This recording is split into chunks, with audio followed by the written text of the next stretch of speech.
Amen. Chères auditrices, chers auditeurs, soyez les bienvenus et merci pour votre fidélité d'écoute. Nous allons rendre grâce à Dieu pour tout le temps que nous avons passé jusqu'à aujourd'hui. Prions pour commencer. Éternel notre Père, notre Dieu, c'est toi le seul vrai Dieu. En dehors de toi, il n'y a point de Dieu. Tu es l'unique. Nous te remercions pour la grâce qui ne cesse de nous manifester tous les jours. Et c'est par grâce que tu nous permets d'avoir des révélations de ta parole, pouvoir les comprendre et laisser ta parole nous transformer et nous préparer pour le jour de l'enlèvement. Je remets mes frères et sœurs entre tes mains, les auditrices et les auditeurs, tous les amis qui suivent en direct ou en différé cette émission, afin que tu touches le cœur de chacun de nous, pour que cette parole puisse trouver de place, pouvoir germer et produire beaucoup de fruits en abondance, pour que nous soyons efficaces entre tes mains, au service de nos frères et sœurs qui doivent être préparés pour ce jour-là. Que ton Esprit Saint nous conduise tout au long de cette émission et que la chair et le sang se taisent. Au nom de Jésus. Amen. Chers amis, notre aventure nous a conduits sur les événements de la fin. Et la partie qui nous concerne, c'est cette partie qui est comme une épée à double tranchant. Cette partie qui nous met dans un dilemme que, avec notre force, nous ne pourrons résoudre. C'est seulement par ton Esprit Saint que nous pouvons avoir une réponse idoine. Révèle-nous, Seigneur, ta volonté. Merci. Donc, chers amis, nous sommes arrivés sur des précisions concernant les événements de la fin. Comme je l'avais dit dimanche passé, quand nous lisions l'Apocalypse, nous n'avions aucune idée de ce que ce livre disait. Par la suite, le Seigneur nous a fait grâce de recevoir des révélations sur ce qui s'est déjà passé, ce qui s'est déjà accompli, pour nous permettre de savoir où nous en sommes aujourd'hui. Dimanche passé, donc, nous avons parlé de l'Antéchrist et du faux prophète. Et nous avions dit qu'il s'agit de deux personnes qui vont gouverner le monde entier. Une personne est politique et détient le pouvoir politique et militaire, économique. Et la deuxième personne est un religieux. Les deux vont travailler ensemble. Les deux vont s'entendre au début. Mais à un moment donné, il y aura des problèmes entre les deux personnes. Et c'est ce que le livre de Daniel nous a révélé, parce qu'il s'agit dans le livre de Daniel d'une alliance. C'est-à-dire, il y a eu un mélange du fer et de l'argile. Donc le fer et l'argile ne pourront jamais se mélanger. Mais ils vont essayer. Ça s'appelle des fausses alliances qu'ils vont faire. le religieux va faire confiance au politique. Mais le politique, à un moment donné, va briser l'argile. Donc, ce sont ces deux personnes qui vont gouverner l'humanité tout entière. Nous avons lu concernant la marque de la bête dans Apocalypse chapitre 13, verset 1 à 15. Et dans le verset 7, il est écrit, et il lui fut donné de faire la guerre aux saints et de les vaincre. Ça veut dire que Dieu même a prévu que l'Antéchrist puisse dominer même sur les enfants de Dieu. Et ceci doit nous interpeller pour nos amis, nos frères qui prêchent le règne maintenant, Kingdom Now. Chers amis, vous ne pouvez pas régner maintenant. Si vous appartenez à Dieu, vous ne pouvez pas régner. Si vous voulez régner maintenant, vous n'allez pas régner avec Christ. Vous allez régner avec l'Antéchrist. Il faut que ce soit clair pour nous. Voilà. Le verset 10, la fin de du verset 10, la fin du verset 10 dit, c'est ici la persévérance et la foi des saints. Ce qui veut dire qu'il y a une course d'endurance qui nous attend. Même si l'Antéchrist aura le pouvoir, l'autorité de nous dominer, nous devons persévérer pour ne pas succomber. Et cette persévérance doit se faire avec la foi. Et comme nous le savons, la foi vient de ce qu'on entend. Ce qu'on entend vient de la parole de Dieu. Ceux qui ont leur cœur appliqué à la parole, qui continuent de chercher le Seigneur, auront cette foi-là. Et c'est là que la parole de Dieu qui va s'accomplir dans leur vie dit, ceux qui connaîtront leur Dieu feront des exploits. Je ne sais pas quel genre d'exploit nous allons faire, mais je préfère persévérer avec Christ que de succomber à la tentation de régner avec l'Antéchrist. Cela étant, nous allons voir la deuxième partie. Il s'agit ici des conséquences économiques de ce règne. Et nous allons lire toujours dans Apocalypse chapitre 13, à partir du verset 16. Et elle fit que tous, petits et grands, riches et pauvres, libres et esclaves, reçussent une marque sur leur main droite ou sur leur front, et que personne ne put acheter ni vendre sans avoir la marque, le nom de la bête ou le nombre de son nom.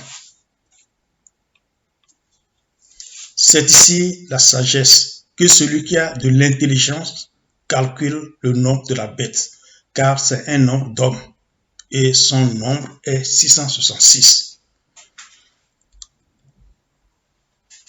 Je n'ai pas d'éléments pour vous expliquer les 666.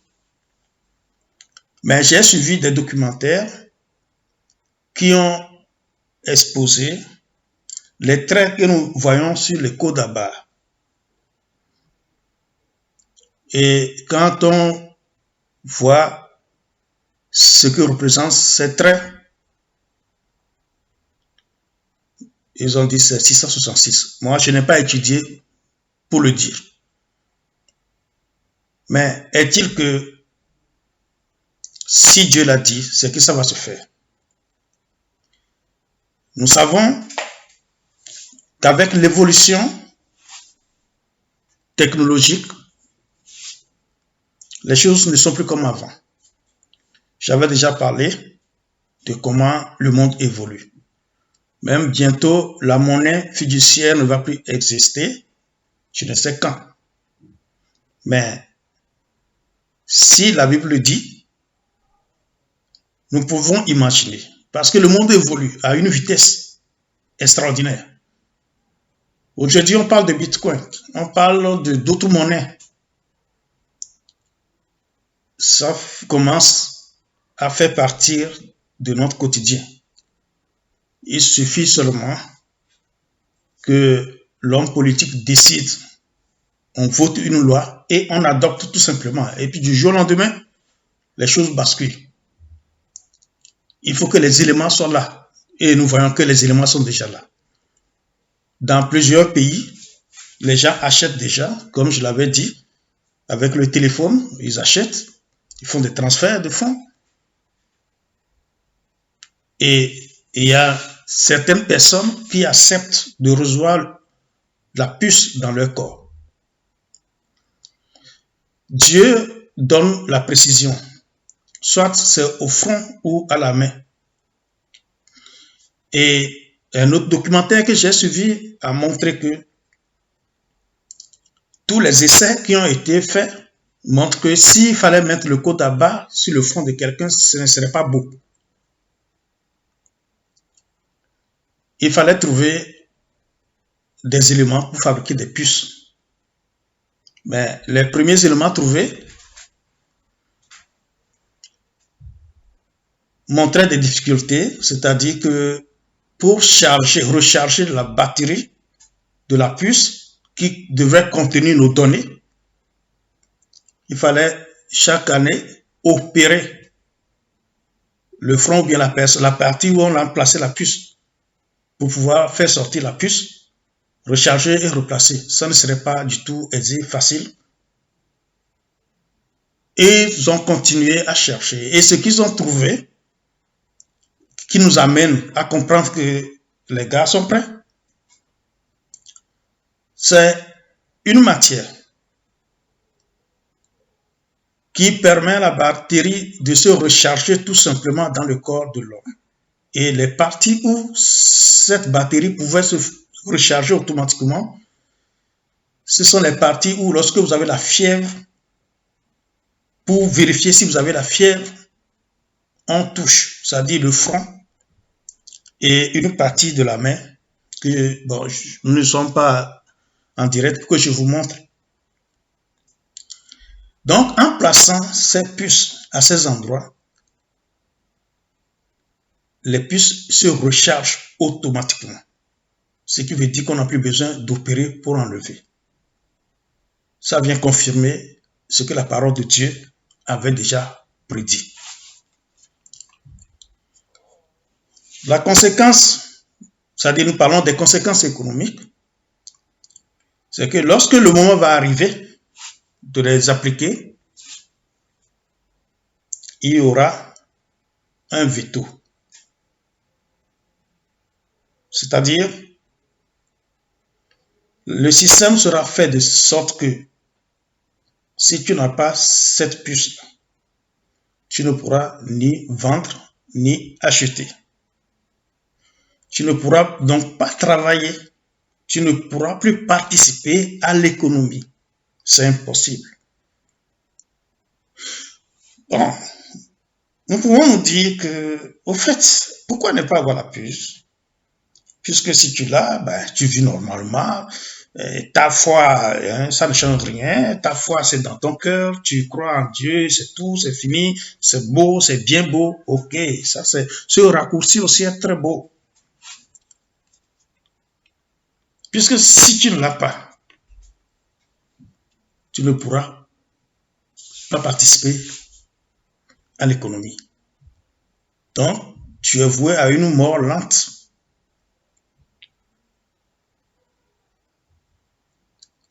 Alors, sur le plan économique, tu es foutu. Tu es perdu. Et nous savons que cela peut se faire facilement. Nous voyons une petite démonstration dans notre situation d'aujourd'hui. Nous voyons des magasins fermés. Des gens qui ont investi, qui comptent sur le retour d'investissement, ont fait faillite.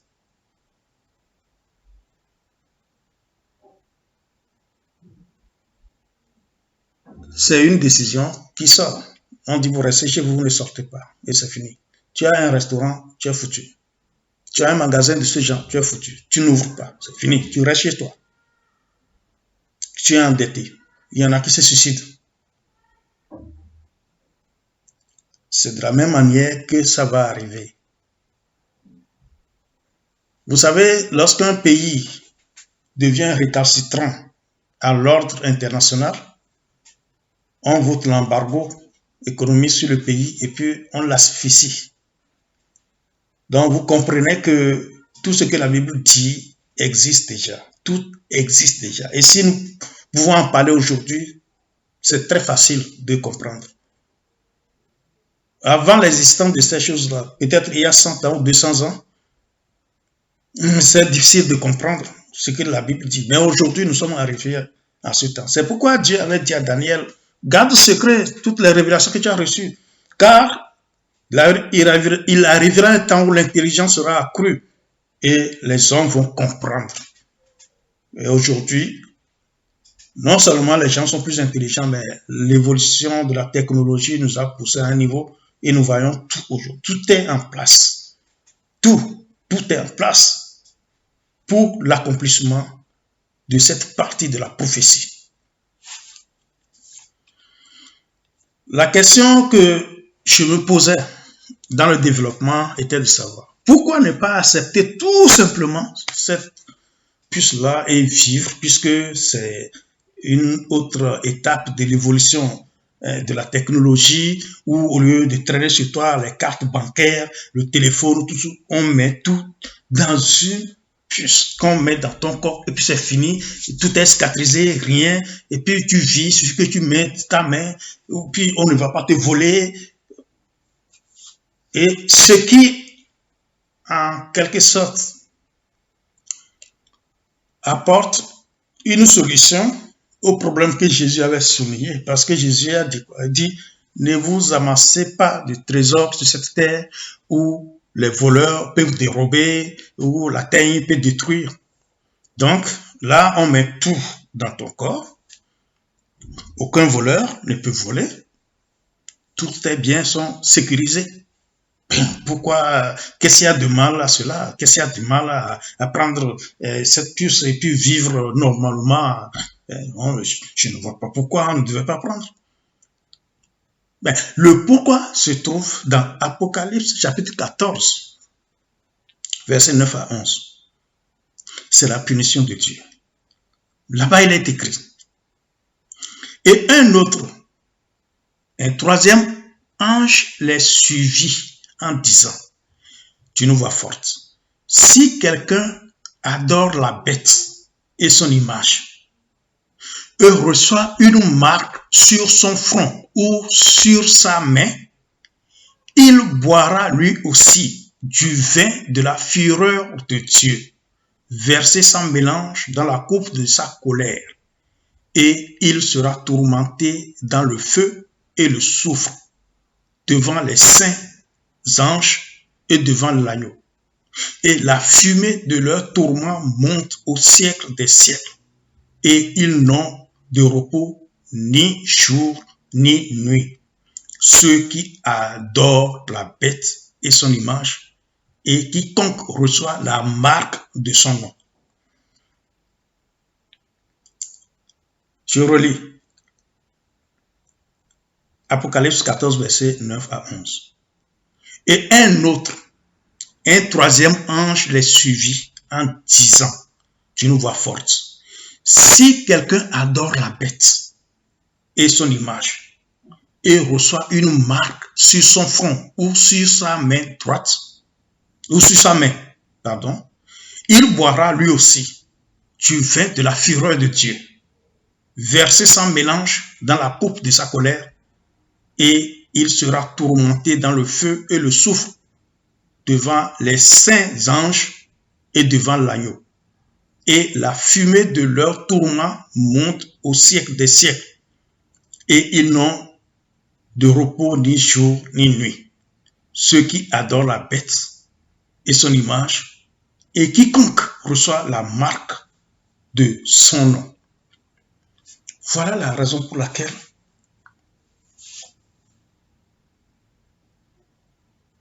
nous ne pouvons pas accepter cette marque-là. Du coup,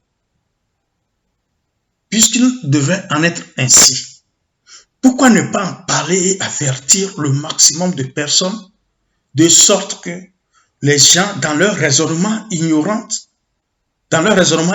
ils ne acceptent cette marque sans connaître les conséquences. Disons la vérité à tout le monde, aux gens, disons la vérité. Nous n'avons pas à attendre, dire, non, Jésus, on ne sait pas quand est-ce qu'il va revenir, et il reviendra, et n'importe quand. Mais comment pouvez-vous être prêt? Comment pouvez-vous être prêt? Et comment pouvez-vous être prêt? Si vous ne savez pas, qu'en acceptant ce raccourci, qu'en acceptant cette facilité, vous êtes perdu à jamais.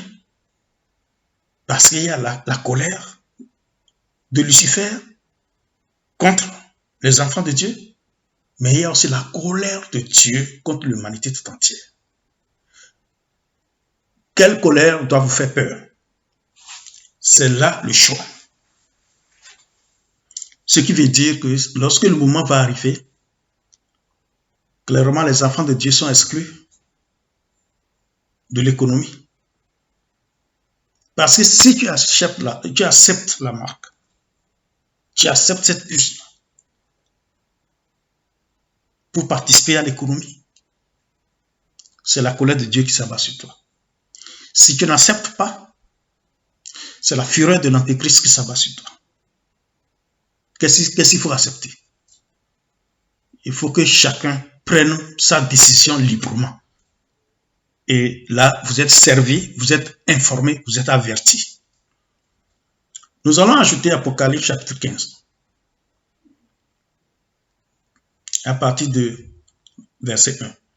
Puis je vis dans le ciel un autre signe, grand et admirable.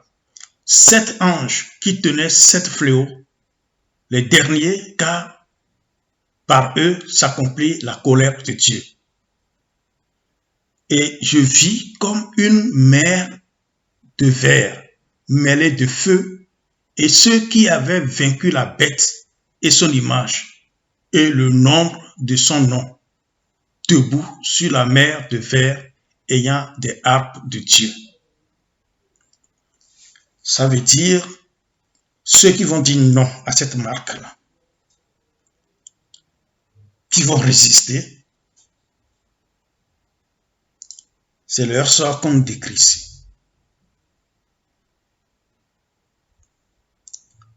Puisque la résistance, c'est-à-dire la victoire qui est décrite ici, c'est juste la résistance à cette marque.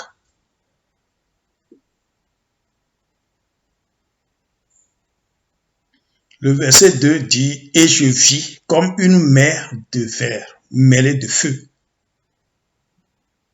Et ceux qui avaient vaincu la bête, premièrement, et son image. Ensuite, et le nombre de son nom, qui est 666, ceux-là, il les a vus debout sur la mer de verre, ayant des harpes de Dieu. Donc, ils louent Dieu, ils chantent, ils louent Dieu.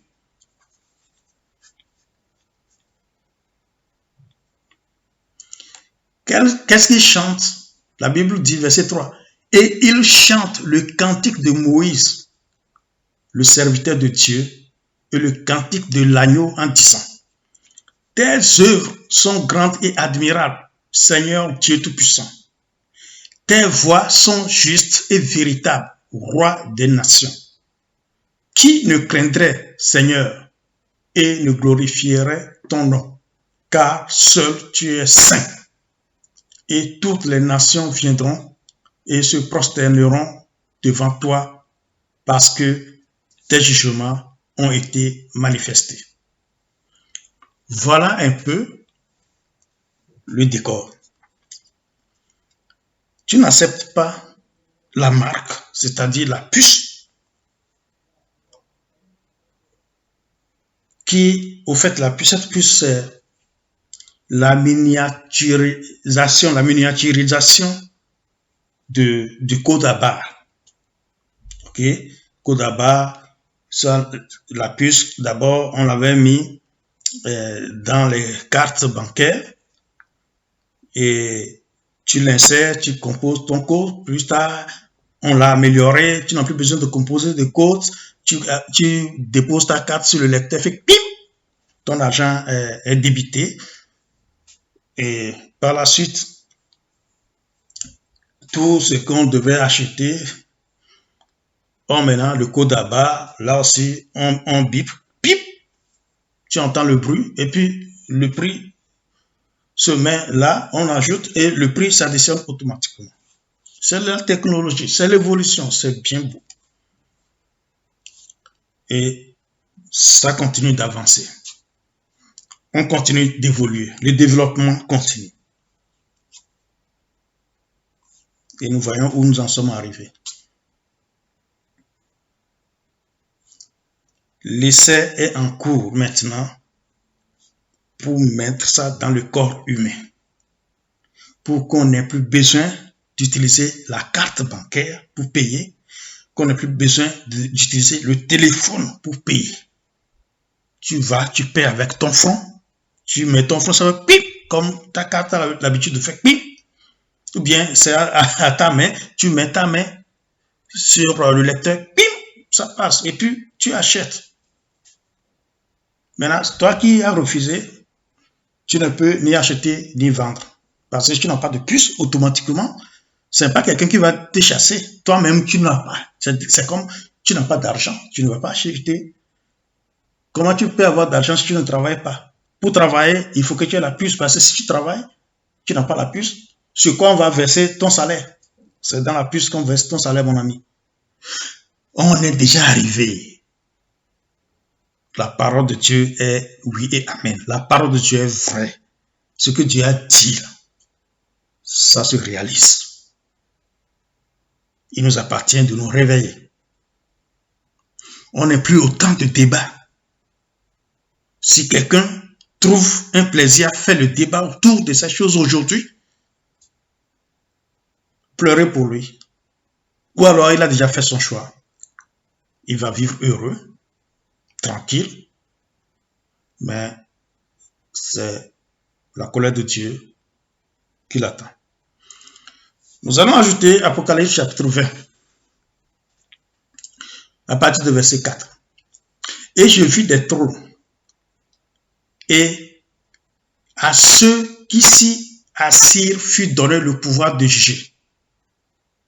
Et je vis les âmes de ceux qui avaient été décapités à cause du témoignage de Jésus et à cause de la parole de Dieu, et de ceux qui n'avaient pas adoré la bête ni son image, et qui n'avaient pas reçu la marque sur leur front et sur leurs mains. Ils revinrent à la vie et ils régnèrent avec Christ pendant 1000 ans. Les autres morts ne revinrent point à la vie jusqu'à ce que les 1000 ans fussent accomplis. C'est la première résurrection. Heureux et saints ceux qui ont part à la première résurrection. La seconde mort n'a point de pouvoir sur eux, mais ils seront sacrificateurs de Dieu et de Christ, et ils régneront avec lui pendant 1000 ans. Chers amis, voilà ce qui est écrit dans la parole de Dieu. Si tu acceptes cette bête et cette marque, puisqu'on a déjà évolué, moi je l'appelle puce, tu acceptes cette puce-là dans ton corps, tu peux travailler n'importe où, avoir le poste que tu veux, avoir du salaire, tu seras riche, tu auras des maisons, tu auras tout, la voiture, tout. Mais sache que tu es exclu de la maison de Dieu. Ça fait plusieurs passages, différents passages que nous avions lus. D'abord, commençant par Apocalypse 14, verset 9 à 11. Apocalypse chapitre 15, verset 1 à 4. Apocalypse chapitre 20, verset 4 à 6. Je crois que c'est assez pour celui qui veut comprendre. Des choix difficiles à faire. Il est très difficile, le choix qui nous est laissé. Puisque le choix est difficile, la seule façon pour nous d'espérer échapper, c'est de suivre les conseils que Dieu nous donne à travers l'évangile du royaume. Nous savons que Jésus viendra régner sur terre. Et cela, nous pouvons le voir dans le livre de Zacharie, chapitre 14. Lisons à partir du verset 8. En ce jour-là, des eaux vives sortiront de Jérusalem et couleront moitié vers la mer orientale, moitié vers la mer occidentale. Il en sera ainsi été et hiver. L'Éternel sera roi de toute la terre. Je m'arrête ici pour vous expliquer. Si l'Antéchrist cherche à gouverner toute la terre, c'est parce qu'il y a le plan de Dieu pour gouverner toute la terre. Mais ça ne va pas être la terre sur laquelle nous sommes présentement. Donc l'Antéchrist aussi veut faire la même chose. Donc, verset 9 dit, l'Éternel sera le roi de toute la terre. En ce jour-là, l'Éternel sera le seul éternel. Et son nom sera le seul nom.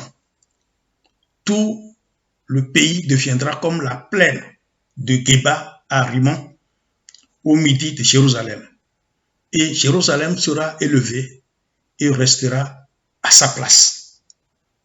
Depuis la porte de Benjamin jusqu'au lieu de la première porte, jusqu'à la porte des angles, et depuis la tour de Hananéel jusqu'au pressoir du roi.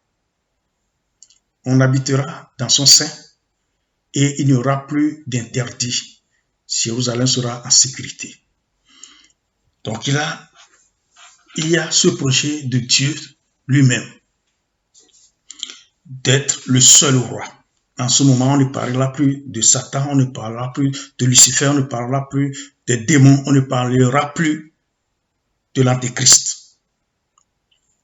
Parce qu'entre-temps, il serait vaincu et lié. Dieu veut mettre fin au mal. Ça dit, il n'y aura plus de mal et le bien. Dieu va éradiquer le mal. Il sera le seul roi.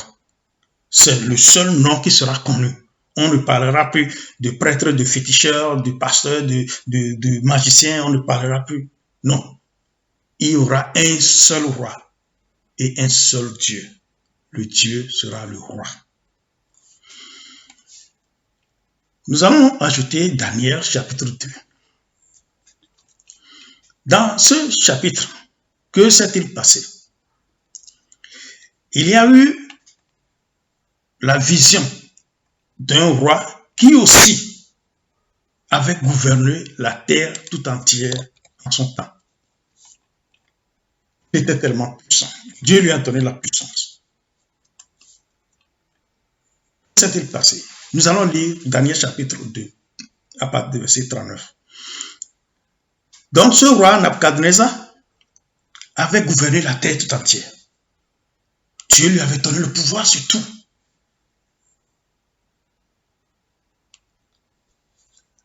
Puissant, il a eu un songe et le serviteur de Dieu, Daniel, lui a expliqué le songe. Et l'explication de Daniel dit ceci. Après toi, il se lèvera un autre royaume, moindre que le tien, puis un troisième royaume qui sera d'airain et qui dominera sur toute la terre. Parce que le roi a fait le songe. Il a vu une statuette. La tête était en or. Et puis, les autres métaux ont remplacé les autres parties jusqu'aux orteils. Et Daniel devait lui expliquer le songe qu'il a eu. Et c'est une partie de l'explication que nous sommes en train de lire. Verset 40. Il y aura un quatrième royaume fort comme du fer.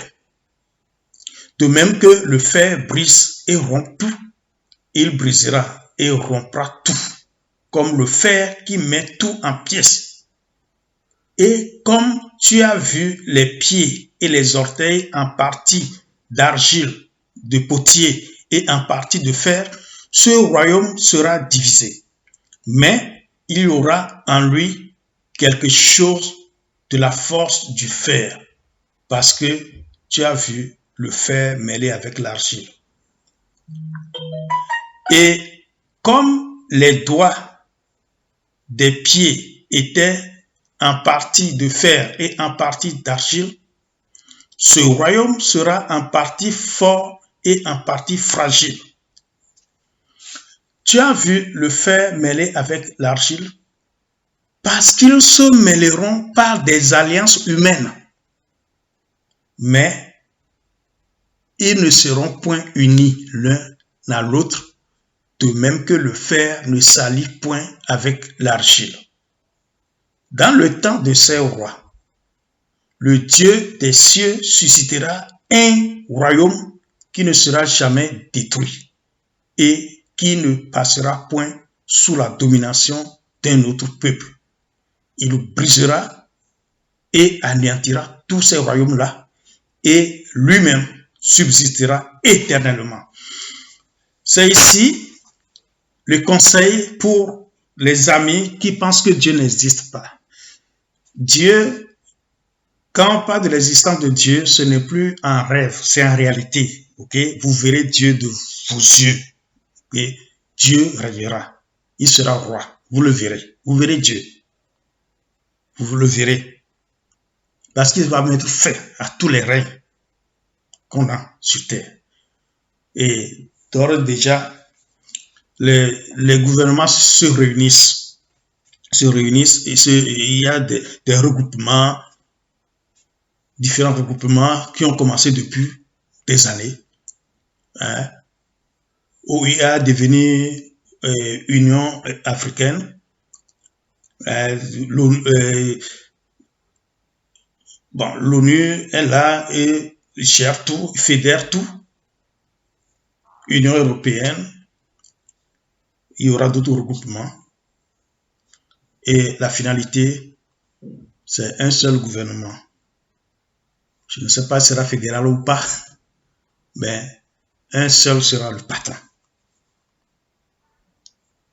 Lorsque le Dieu Tout-Puissant mettra fin à tous ses règnes, lui-même sera roi. Et vous le verrez. Ceux qui ne croient pas en Dieu, disent Dieu n'existe pas, vous verrez que Dieu existe. Alors, pour terminer la lecture d'aujourd'hui, nous allons lire Apocalypse chapitre 11, versets 15 à 17, où il est écrit « Le septième ange sonna de la trompette, et il y eut dans le ciel de fortes voix qui disaient « Le royaume du monde est remis à notre Seigneur et à son Christ, et il régnera au siècle des siècles. » Et les 24 vieillards qui étaient assis devant Dieu sur leur trône se prosternèrent sur leur face et ils adorèrent Dieu en disant « Nous te rendons grâce, Seigneur Dieu Tout-Puissant, qui est et qui était, de ce que tu as saisi la grande puissance et pris possession de ton règne. » Vous voyez? Apocalypse chapitre 11. Vous pouvez le relire. Notre Dieu mettra fin au règne des êtres humains et il sera lui-même roi. Lucifer le sait. Et avant que cela n'arrive, il y aura une très grande dictature sur terre. Une dictature qu'on ne pourra pas décrire. une méchanceté qu'on ne pourra dire. Le choix sera difficile. Et l'heure de choix a commencé à sonner. Vous serez amené à faire un choix très difficile. C'est pourquoi je nous conseille de nous accrocher à Dieu dès maintenant pour qu'il nous oriente, pour qu'il nous aide dans le choix à faire. Ça ne va pas être facile de choisir. Ça va être difficile. Mais nous devons forcément faire un choix. Et pour cela, le Seigneur nous laisse ses révélations pour que le jour-là, personne ne dise « Je ne le savais pas. » Maintenant, je ne le savais pas, c'est possible. Maintenant, tu le sais. Aujourd'hui, tu le sais. Tu sais ce qui attend l'humanité tout entière. Tu sais ce qui attend les enfants de Dieu. Tu sais aussi ce qui va attendre ceux qui vont jouir du bonheur éphémère pour un temps donné. Certaines personnes vont souffrir aujourd'hui, mais après ils seront heureux pour toujours. D'autres vont se réjouir pour un temps, mais après ça va être une souffrance pour toujours. Le choix n'est pas facile, mais nous serons forcés de faire un choix. Quel sera ton choix? Moi, ma suggestion, accrochons à la parole de Dieu pour que le Seigneur nous aide à faire ce choix-là. Au nom de Jésus. Nous allons nous arrêter aujourd'hui et continuer dimanche prochain, chers amis. Père, nous te remercions parce que tu nous as encore révélé des choses que nous vivons déjà et qui vont s'intensifier dans les jours à venir. Nous voulons te faire confiance et te laisser nous guider. Guide-nous donc pour que nous puissions faire le choix qui t'honore et qui te glorifie. Au nom de Jésus. Amen. Chers amis, retrouvons-nous donc dimanche prochain. Et d'ici là, si le Seigneur ne revient pas nous chercher, continuons de nous préparer pour attendre ces jours difficiles. Difficiles, mais est-il qu'il nous appartiendra de faire un choix. Accrochons-nous au Seigneur pour qu'il nous aide à faire ce choix. Au nom de Jésus. Soyez bénis, bonne semaine et à dimanche prochain. Au revoir.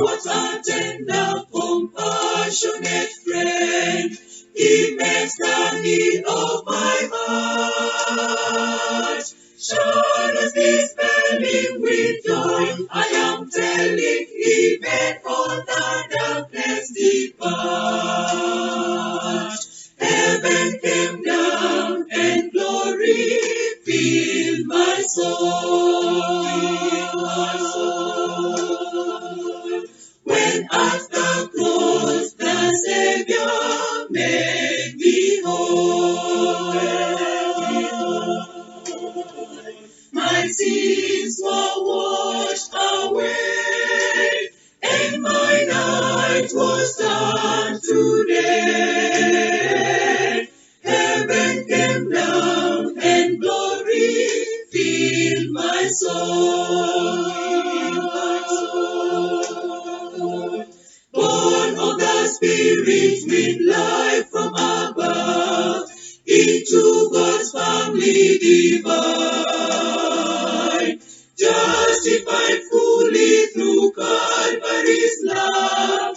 Oh, what a standing is mine! And the transaction so quickly was made, when as a sinner I came. Took up the offer of grace, he did proffer his heavy, oh praise is the name. Heaven